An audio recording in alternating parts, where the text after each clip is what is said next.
पुत्र दीजिए, किसी को ऐसा पुत्र ही ना हो, ऐसा पुत्र मांगे। और विचित्र, इसमें कुछ विचित्र हो ना, कुछ अलग प्रकार का हो। ठीक है, नारद जी ने आशीर्वाद दिया, आपको पुत्र होगा, और आपको ऐसा पुत्र होगा वो मल त्यागेगा, थूक करेगा, वो भी सोना हो जाएगा। महाभारत की कथा है। वो मल ताकता था ना तो राजा इंतजार रानी करते थे क्योंकि सोना का ढेर हो जाता था। देखो ऐसा हुआ है कभी, और यहाँ होता था, महाभारत बता रहा है। तब राजा को बहुत प्रेम हो गया, अरे भाई बहुत खिलाते थे और बहुत ज्यादा मल निकलते थे क्योंकि सोना आता था।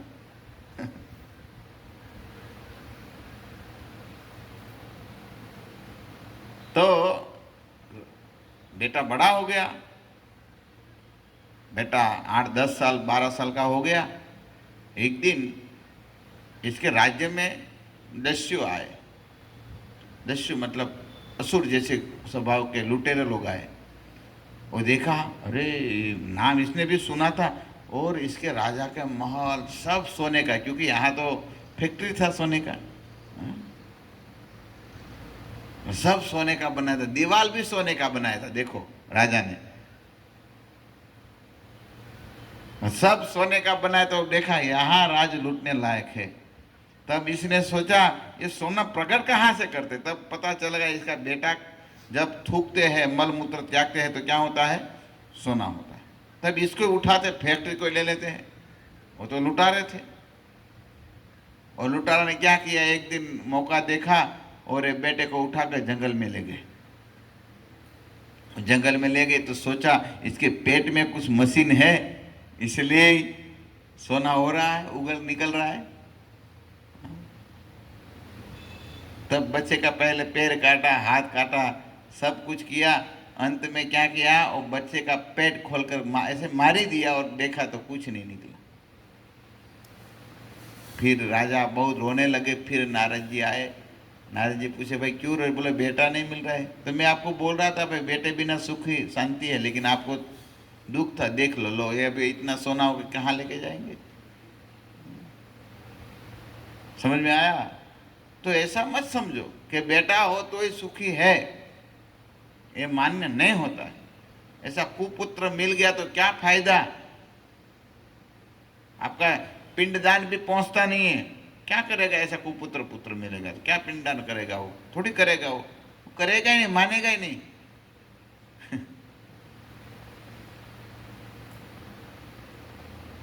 इसलिए तो कहते हैं ना गोकर्ण जी, ये मांस रुधिर का सब पुतले, आप इसको मेरा पुत्र समझते हैं, छोड़ो, आपका कहाँ है धुंधुकारी, एक कथा में नहीं है। तब ऐसा वचन जब सुने तब इसको अच्छा लगा, रे बाप रे बाप, ये तो पत्नी बहुत अच्छी, मेरी अर्धांगिनी बात अच्छी कर रही। वाल्मीकि जी बता रहे हैं सब आपका पूर्व जन्म की कथा, और फिर आपने ऐसा ही माना, अपनी पत्नी का बात मान लिया, और एक दिन एक रात्रि में आप वन गमन करने के लिए गए। और यहाँ पर सांख्यान आचार्य के साथ आपका वार्तालाप होते हैं, और सांख्य मुनि की भी कथा है, कभी बताएंगे समय आएगा तो और फिर श्रेष्ठ इसके सांख्य योग का उपदेश इसके पुत्र ने किए है, इसकी कथा मिलती है। और फिर आगे कहते इसके साथ आप ज्ञान लेके फिर जंगल में कई दिन तक व्रत तपस्या करने लगे, और वह प्रति 5 दिवस पर आप सूखे पत्तों का खाते थे और जल पीते थे। और ऐसी तपस्या किए, और भगवान विष्णु की तपस्या करने भगवान गरुड़ लेके विष्णु सामने प्रकट हुए, और ऐसे प्रकट हुए, फिर भगवान का दर्शन करके आप बहुत खुशी हो गए, और फिर भगवान ने कुछ मांगने को कहा। इति श्री बृहद नारदे पुराणे पुरुषोत्तम मास महात्म्ये श्री नारायण नारद संवाद 4th अध्याय समाप्त। इसी तरह 14 अध्याय की कथा यहाँ पर संपन्न होता है। और फिर आगे कुछ कह रहे वो कल हम इस कथा में सुनेंगे। लेकिन अभी हमारा धारावाहिक कथा चालू रहता है, जो अर्जुन का चरित्र यहाँ पर चल रहा है। तो कल मैं का बात बता रहा था, देखो अर्जुन इतने पवित्र है, और कल आपने कथा भी सुने, खांडी वन में कौन सा राजा थे, यज्ञ कर रहे थे, यज्ञ किया था और खांडवी वन की, हाँ कौन राजा था, हाँ बोलो, श्वेतवेकी, ओके, श्वेत मतलब वाइट, श्वेतवेकी नाम के राजा यज्ञ किया था, और फिर खांडवी वन को जला के जड़ी बूटी खा लिया, और फिर इंद्रदेव ने दिया हुआ जो धनुष थे, वो धनुष अग्निदेव ने गांडीव धनुष दिया। कौन था वो मुनि तपस्या कर रहे थे, मैं अच्छी तरह कहा था, कौन सा मुनि इसका ढेर बन गया था ना, माटी का ढेर बन गया था, और ये हड्डी से यहाँ पर एक बांस प्रकट हुआ था, कौन सा मुनि, हाँ कठ मुनि। तो ये सब याद रखना चाहिए, ये सब याद रखेंगे तो थोड़ा स्टोरी आ जाए, हो जाएगा, और हमारा चिंतन मनन बढ़ेगा भगवान का। फिर इस वांस का 3 धनुष बनाया, पिनाक, गांडीव और एक और सारंग धनुष। तो मैं कथा कहा था, तो अर्जुन तो बहुत पवित्र है, तो अर्जुन का तो अर्जुन है भाई। महाभारत में आप देखे है ना, अर्जुन का कितना प्रभाव था। ऐसी तो कथा मिलती है, भीमसेन ने सामने जो 11 अक्षौणी सेना थी, 11 में से 6 अक्षौणी सेना केवल भीमसेन ने अकेले पूरा कर दिया। कितना? 6 अक्षौणी सेना अकेले हरिहर कर गए थे। और फिर जितना चारों भाई और कई राजा, फिर इसके बाद भी कितने 7 अक्षौणी सेना थी नहीं, इस सब 7 अक्षौणी सेना में सब आगे मारने के लिए कितना अक्षौणी मारा?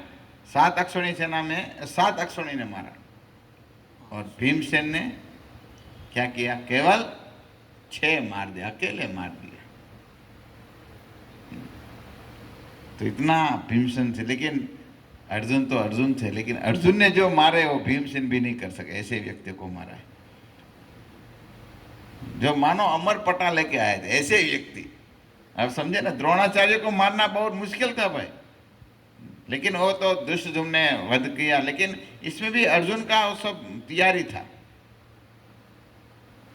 और जैसी तरह कर्ण, वो मानो अमर ही थे, पितामह भीष्म तो मरने वाले नहीं, दारे तो मरे। कितना भी अर्जुन बाण मारे, वो बोले मेरे को नहीं मरना है, तो क्या करेगा? आप समझते मेरी बात? अर्जुन कितना भी बाण मारे, पितामह भीष्म बोले मुझे नहीं मरना है, तो क्या कोई मार सकते थे अर्जुन इसको? कितना भी ऐसे ऐसे बाण छोड़े, कुछ भी बिगड़ने होते, और ऐसे खड़ा हो जाएंगे बूढ़े, पितामह भीष्म मार ले नहीं मार सकते हैं भाई, पितामह पितामह थे। तो अर्जुन अर्जुन भी साधारण तो नहीं है ना। आपको पता है अर्जुन और कृष्ण का एक बार बड़ा युद्ध हुआ था। एक बार बड़ा युद्ध हुआ था। अक्षौणी सेना, जैसे नारायणी सेना सब है ना, अक्षौणी सेना का हमारे भक्त ने पूछा, अक्षौणी सेना में कितने क्या क्या होता है? अक्षौणी सेना में, एक अक्षौणी सेना इसको कहते हैं, 21,870 रथ होते हैं। 21,870 रथ, और बाद में 21,870 हाथी होता है इसमें। फिर 65,710 इसमें घोड़ा होता है, और 1,09,350 पैदल, वो भालू वाले होते हैं ना, वो भार दौड़ते हैं, देखा है ना, वो सब याद रखो। एक अक्षौणी सेना किसको कहते हैं?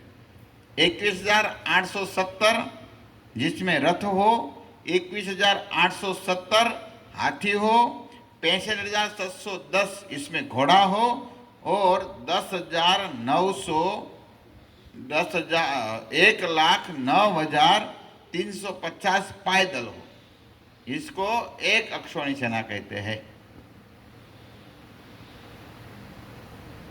फिर वो जो रथ थे ना, वो रथ के घोड़े अलग, हाँ, जो रथ थे ना वो रथ के घोड़े सब अलग है।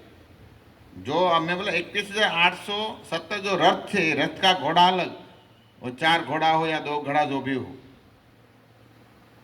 समझे? मतलब मिनिमम महाभारत में कोई भी रथ 2 घोड़ा तो होगा ही ना। एक रथ का 2 घोड़ा आप गिनेगा तो भी 21,870 दुगना करेगा तो कितना हो जाएगा? 21 मतलब अंदाज से 43-44 हजार हो जाएगा घोड़ा, दूसरा अलग। तो ये इसको एक अक्षौणी सेना कहते हैं। तो ऐसे एक बार पांडव अपना सैन्य लेकर आए थे और यहाँ से यदुवंश कृष्ण अपना सैन्य लेकर आए थे, युद्ध हुआ था। बोले ये नहीं सुना है, सुनिए ध्यान देके, सोए मत, जागिए, अच्छी तरह कड़क बैठिए ऐसा। हाँ, एक बार एक ऋषि था, गावल ऋषि, आप नाम सुने होंगे। वो गावल ऋषि बहुत पवित्र है।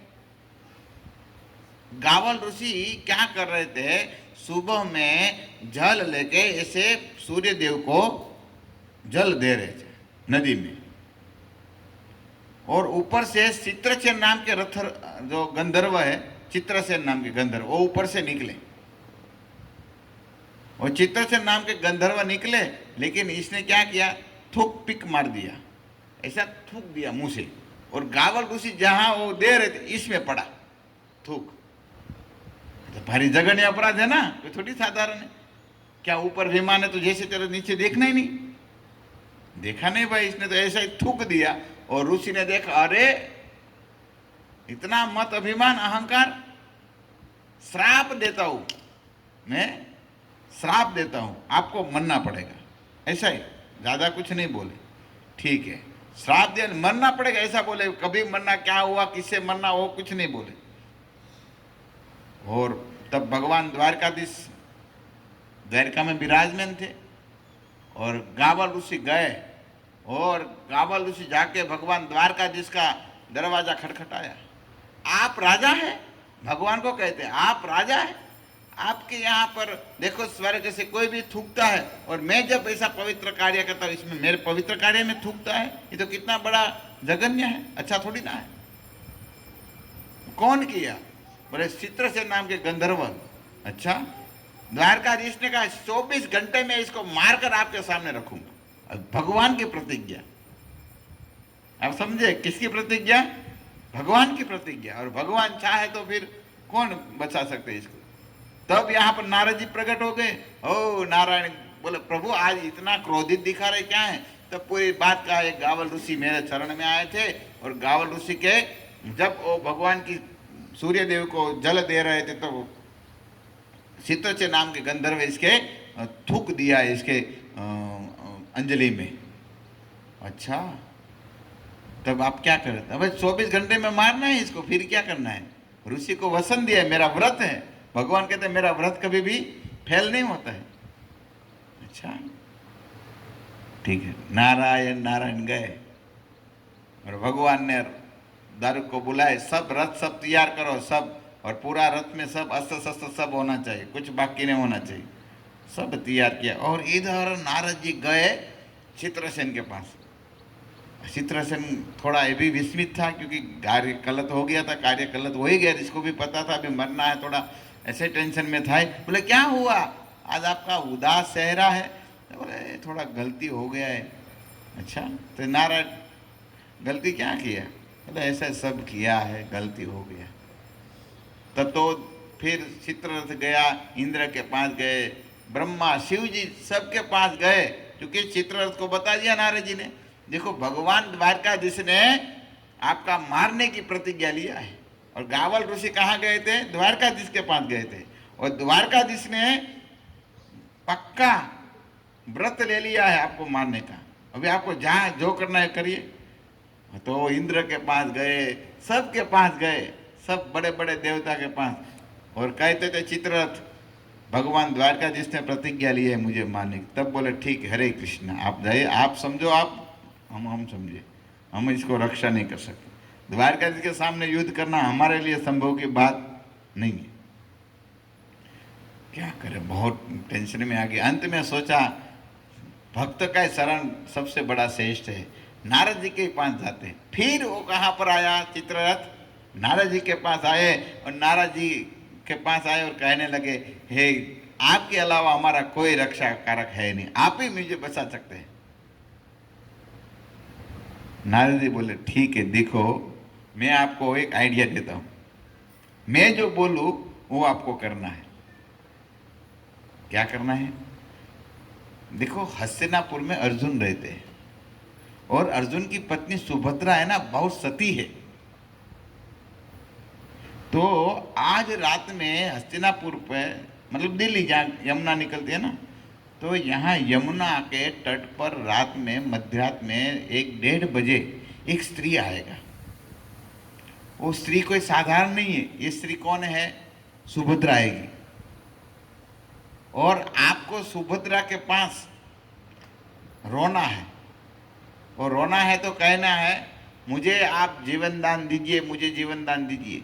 वो आपको पूछेगी क्या क्यों जीवन दान चाहे, तो आपको पहले नहीं बताना है क्या श्राप लगा है, क्या हुआ है, कौन मानने वाला है, कुछ नहीं बताना है।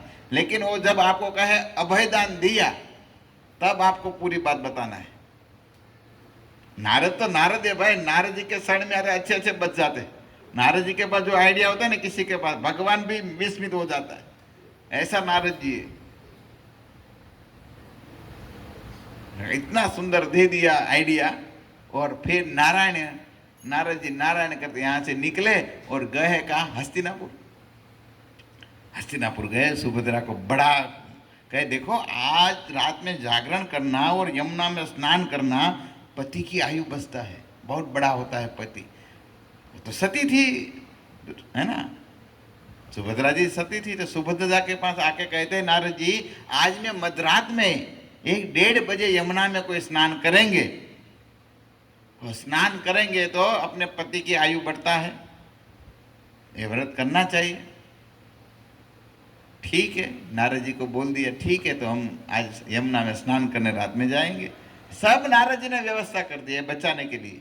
संत के चरण में जाते हैं ना, कोई भी उपाय करते हैं हमारे बचाने का, कोई भी उपाय करते हैं भगवत धाम जाने का। संत में ताकत होती है, भक्त में ताकत होती है। और तब वो गए, रात में 1:30 बजे सुभद्रा अपनी सखी सहेली के साथ यमुना में स्नान करने गई, और यहाँ वो रो रहा था, चित्ररथ रो रहा। तो और नारद जी ने ये भी कहा था देखो नाना और कोई गरीब होता है इसको शरण में रखना, इसकी सेवा करना, जो दुखी होता है इसका कार्य करना, तो पति की आयु बढ़ता है। तब तो नारद जी तो अच्छी तरह पढ़ाई दिया था, वो चित्रसेन को रोने लगे। फिर स्नान किया, बाद में वो आवाज़ आया ना, तो वो कहे कौन है आप? तो बोले मैं चित्ररथ गंधर्व हूँ, चित्रसेन का मेरा नाम चित्रसेन गंधर्व हूँ। वो बोले क्यों रोए? नहीं, आप मुझे पहले अभय दान दो। आप क्या करें? आप मुझे पहले अभय दान दीजिए, तब मैं बताऊंगा। नहीं आप बताओ, सुभद्रा कहती है आप क्या चाहिए, क्या है मुझे बताए। नहीं आप पहले मुझे अभय दान दो तो मैं बताऊंगा, लेकिन आप जाइए यहाँ से। तब सुभद्रा को दया आ गई, नारद जी कह रहे थे गरीबों की रक्षा आज करना, सेवा करना, तो पति की आयु बढ़ता है। ठीक है मैं आपको अभय दान देती हूँ, आपको कोई नहीं मारेंगे। और मैं सत्य बोल रही हूँ। क्या बोले? मैं सत्य बोल रहा हूँ, आपको कोई नहीं मार सकते, बोलिए। तब कहे देखो मैं गावल ऋषि जब सूर्य देव को जल दे रहे तो इसके कर कमल में अंजलि में मैं थूक दिया था, और गावल ऋषि आपके भाई द्वारकाधीश के चरण में गए, और द्वारकाधीश ने ये बात सब सुनी, और द्वारकाधीश ने व्रत लिया है मुझे मारने के लिए, वो मुझे मारना है, ये मुझे मारने, कृष्ण मुझे मारने वाले। अच्छा, सुभद्रा बोले अभी तो मैं बोल दिया, मन में तो हुआ अरे भारी है, तो मुझे भी संकट में डाल दिया। क्यों? कृष्ण ने प्रतिज्ञा लिया है, दूसरा कोई होता तो भी कुछ हो जाता, कृष्ण ने लिया है प्रतिज्ञा। ठीक है अभी हो गया तो मैं बोल दिया तो बोल दिया। सुभद्रा गई घर पर और अर्जुन को रात में जगाया। भाई वो तो सोया था, अपना पति आराम से। कहे देखो आज एक मेरे शरण में व्यक्ति आया था, चित्रसेन नाम के गंधर्व, और इसको मैं अभयदान दे दिया है। और अभयदान दिया तो आपके बल पर दिया है, मेरे में थोड़ी शक्ति मैं लड़ने जाऊं, आपके बल पर मैंने अभयदान दे दिया है। बोले क्या? पूरी बात बता दिया गावा ऋषि का और आपका। अच्छे साले जो भी कहे आपके मित्र जो भी कहे, भाई जो भी बोलिए, इसने प्रतिज्ञा कृष्ण ने लिया है। कोई बात नहीं, अर्जुन बोले इसमें क्या है, क्या कल युद्ध का होगा, वो आएगा मारने के लिए। चित्रसेन ने अपने शरण दिया है। और फिर नारद जी गए तुरंत द्वारकाधीश के पास सुबह में उठकर। क्या कहा? वो चित्रसेन गंधर्व को शरण दिए है अर्जुन ने। क्या कहे? चित्रसेन गंधर्व को शरण दिए है, अर्जुन ने संभाला है। भगवान के अर्जुन को बोल दो आपको भी मरना नहीं है ना। नारद जी को बोले आप इसको बोल दो जिंदा रहना है ना, जीवित रहना है ना। कृष्ण जब भी प्रतिज्ञा करते हो कभी विफल नहीं होता है। अच्छा, गए नारद जी ने पूरी बात बताया। तो अर्जुन कहते नारद जी को कहते हैं आप भगवान को बोल दो हम भी क्षत्रिय है, कोई साधारण नहीं है, आ जाओ ललकारा युद्ध करने के लिए। ललकारे तो यहाँ से यादव लोग आए, यहाँ से पांडव लोग आए, युद्ध हुआ, जबरदस्त युद्ध हुआ। और दोनों कोई साधारण तो है नहीं भाई, कोई हारे नहीं रहे। इतना युद्ध हुआ, इतना युद्ध हुआ। भगवान ने अंत में सुदर्शन चक्र उठा लिया। भगवान ने क्या किया? सुदर्शन चक्र ना उठा लिया, बुला लिया, आह्वान कर लिया। तो अर्जुन बोले मैं थोड़ी ना कम हूं। अर्जुन ने तरत शिव जी को याद किए और पशुपात अस्त्र होता है वो बुलाया, आ गया। दोनों अभी छोड़ने वाले थे। तब तो शिव जी बोले भारी संकट में आ गए, मैं इसको भी देखे और भगवान का यहाँ चक्र, ये दोनों जो विफल होता और क्या होगा, ये दोनों जब छोड़ेंगे तो प्रलय हो जाएगा। अभी प्रलय का तो समय है नहीं। शिव जी आए यहाँ पर, शिव जी यहाँ पर आए और दोनों को पहले बोला आप हे प्रभु आप चक्र को थोड़ा शांति रखिए। शिव जी आके और बोले आप पशुपात तो इसका शिव जी का ही था। तो केवल कहा तो तुरंत अर्जुन के तर्कस में चले गए। और बोले बाद में शिव जी कहते हैं देखो भगवान को समझाते हुए कहते हैं हे प्रभु आप तो भक्त वत्सल है, दयालु है, कृपालु है। हे प्रभु राम सदा सेवक रुचि राखी, वेद पुराण लोक सब साखी। हे प्रभु वेदों में शास्त्र, शिव जी प्रार्थना कर रहे हैं, वेदों में शास्त्रों में कहा गया है हे प्रभु आप तो भक्त का सेवक है। भक्त तो आपका सेवक होता ही है, लेकिन आप भी भक्त के सेवक है। हे नाथ, हे दयालु, आप आज अर्जुन के साथ युद्ध कर रहे हैं और झगड़ा तीसरे का है। झगड़ा आप समझते हैं ना, वो दूसरा नाम का था। वास्तव में भगवान के शरण में जाते हैं भगवान कृपालु। शिव जी ने मानो गीता का शब्द याद दिलाया, हे प्रभु आपने इस अर्जुन को कहे थे कौनते है प्रतिजानाति न मे भक्त प्रणशंति। हे अर्जुन कह दे मेरा भक्त का कभी विनाश नहीं होता है। तो अर्जुन तो आपका भक्त है प्रभु, है सही है ना? अर्जुन आपका भक्त है प्रभु, आप इसका विनाश करेंगे? शिव जी कह रहे ये कैसे है, ये अच्छा नहीं। हे प्रभु, हे दयालु, आपके शरण में कोई भी आता है प्रभु आप इसको रक्षा करते हैं, दयालु है प्रभु। भगवान कितना कृपालु है।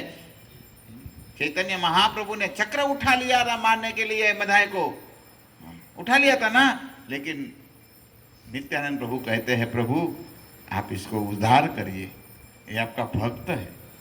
लो, ऐसे कहने से इस भगवान ने चक्र हटा दिया। तो प्रभु आज आप अर्जुन को मारेंगे? ये आपकी बड़ाई नहीं है प्रभु। बहुत अच्छी तरह समझा दिया।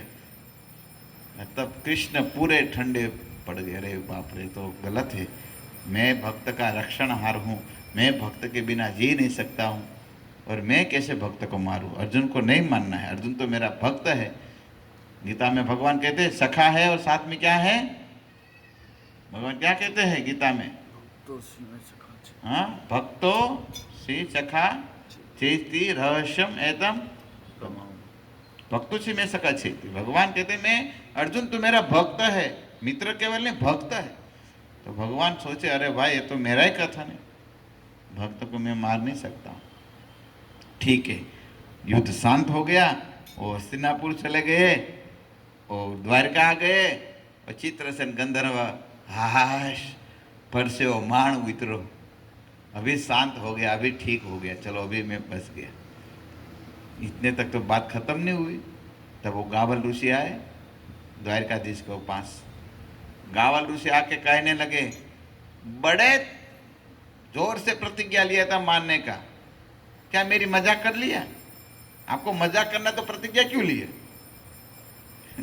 बात भी सही है, मेरी मजाक ही करना था तो आपने ऐसा प्रतिज्ञा क्यों लिया 24 घंटे में मार दूंगा? अभी गावल ऋषि इतना तो समझते नहीं थे, भाई कृष्ण तो भक्त वत्सल है, वो तो कुछ समझने वाले थे नहीं, मरना चाहिए बस, अपना कार्य सिद्ध होना चाहिए।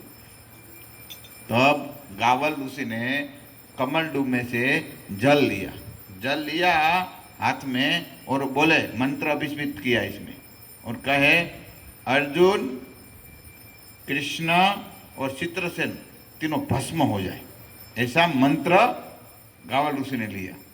और ऐसा ऐसा फेंका, तब तो सुभद्रा यहां खड़ी थी। सुभद्रा ने कहा, जो मैं सती हूं, और कभी भी मैं पर पुरुष का चिंतन नहीं कि केवल अर्जुन ही मेरा पति है, और मैं सच्चा कृष्ण के भक्त हूं, तो गावल ऋषि का जल नीचे नहीं गिरना चाहिए, ऐसे यहां खड़ा हो जाना चाहिए। नीचे पृथ्वी पर गिरेगा तब सांप लगेगा।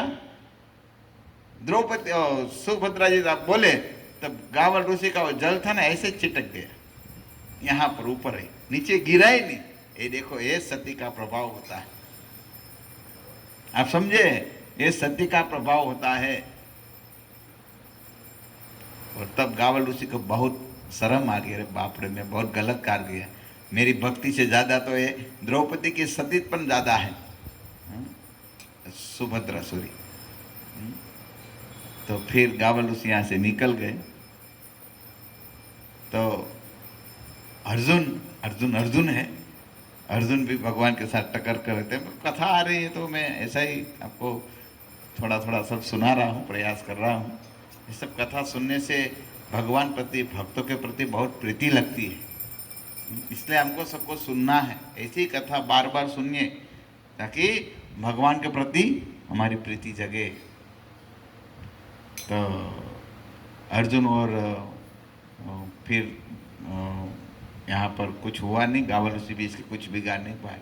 इसलिए हमारे नरसिंह मेहता भजन में कहते हैं, तमें सुभद्रा भाईना वीर रे श्यामला गिरधारी।